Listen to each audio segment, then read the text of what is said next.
Hello, you absolute legends. Welcome back to the channel. You can see behind me what I'm coming to look at. It's John here, obviously, on a cold old day here in... Are we in Lincolnshire still? South Lincolnshire. I've come to a little place called Hull Beach to look at this, a 2010 Proton Savvy. As you know, I've never featured a Proton Savvy on the channel, and I have never driven a Proton Savvy. Well, actually, that's a lie, because I've taken this one for a test drive. It's a bittersweet video because it's a beautiful little car, but I haven't been able to fix a deal for it, and we'll talk about that in just a minute's time. Let's have a look around the car. The owner has very kindly let me do a little video having a look around the car, and then at the end I'll discuss why I didn't buy it, and maybe I'm a fool not to have bought it, but I sadly can't let my heart rule my head. Let's have a look round. So here it is then, it's a 2010 Proton Savvy Style. How do I know it's a style? Well, the back rear spoiler for one, and the rear parking sensors, and it's got aircon, but we'll have a look at that in just a second. 2010, so one of the last Protons from the Savvy range. They released them right up until 2011. Alloy wheels as well, and five-door little compact thing. They were originally cheap as chips, $6,995, $7,995 on the road, and this one has been meticulously looked after from new. Sadly, current owner passed away recently, and so it's been sat a little while, so family are brokering the sale. I've come to have a look at it. There's a few issues and a few mechanical things, which is why I haven't bought it, but I'll just show you round quickly. So here is the wonderful gel effect style logo on the side here. I absolutely love that. Five-door, as I say, and you've got the uprated Proton alloy wheels here with the Proton badge. It is what it is, a little 1 litre compact vehicle, and I've had a bit of a drive of it and it's not got much poke at all. Here on the front there we've got the wonderful Proton Lion badge. We've got the upgraded Proton badge. I think that was changed in about the mid-90s. We went to black in sort of 2012.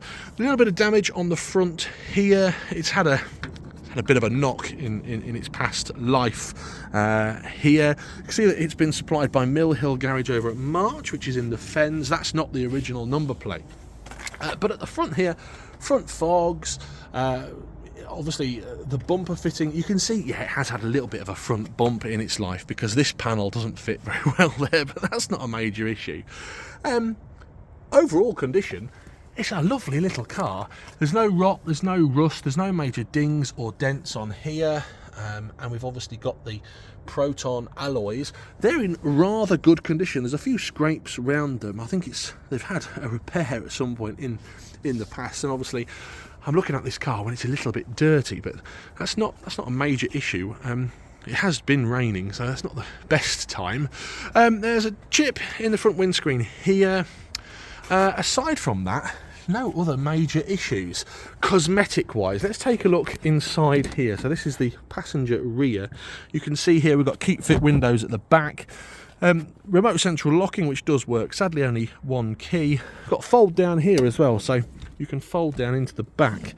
There you go, Malaysian build quality there.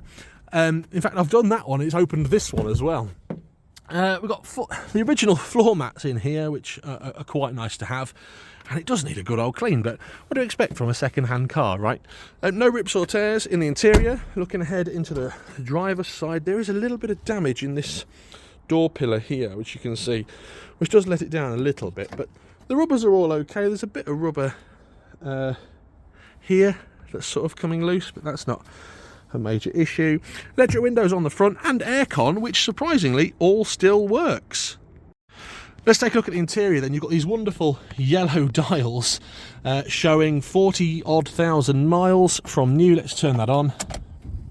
45,375.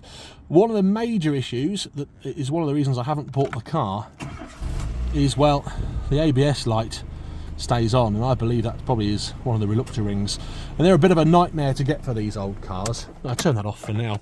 But lovely steering wheel, got the Proton decal in the centre there. The driver's bolster looking great. There's a little bit of wear to the seat here, but not an issue.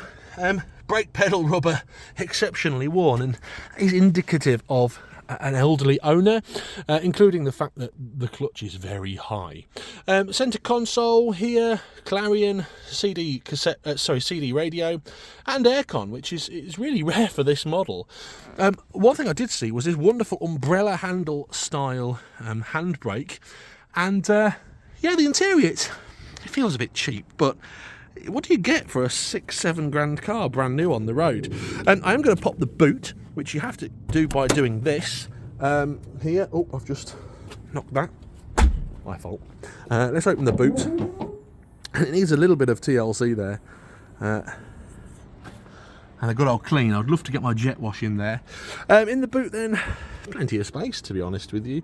You've got an interior light that's, well, non-existent. It's been taken out, and you've got the boot carpet here with your pro parts. That's the original anti-theft wheel locking tool, original toolkit, and a space saver, and the jack here. This jack has been used since 1985 in these cars, still going strong. If it ain't broke, don't fix it, right? Parcel shelf, yeah, fine. We've got a modern-ish parcel shelf, and the gas struts here do need a little bit of love.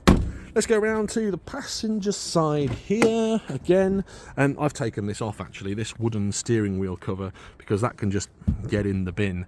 It's not my taste, but again, if it's done the job for somebody, it's done the job. Keep fit windows all the way around at the back here. Spoiler, yeah, you get a spoiler at this side. And here, well, in there you've got a little bit of service history up till about 2020, but nothing else. A little bit of damage to the dash there. I'm not sure what's been going on there, but passenger side all good. Sills all good.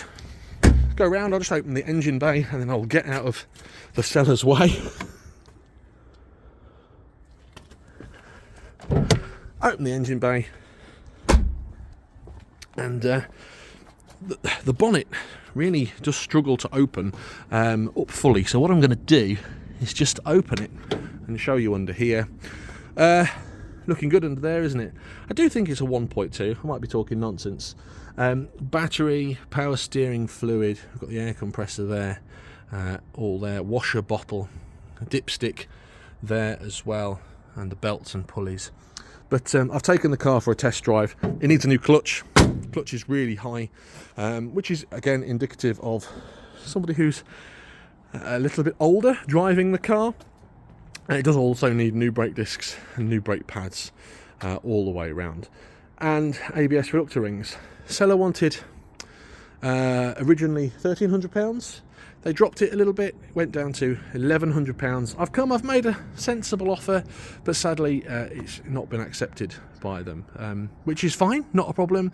But for me, it's going to cost me and Dad sort of £500 to get it back on the road, and then after I've run it for a little while, put it through the channel and sold it, it's a £1,200 car, isn't it? And it's just not economical for the channel. But thankfully, the seller has let me do a little walk around and this video to you to show you the Proton Savvy, but maybe it's the one that got away. If you've enjoyed the video, thumbs up please. If you haven't already subscribed, please do so. It really does help the channel. What do you reckon? Should I have bought it? Should I have dropped £800 on this little Proton Savvy and ran it on the channel, or have I made a sensible decision walking away from something and not letting my head rule my heart? Have a great day, whatever you're getting up to. Take care. Thanks for watching. Goodbye.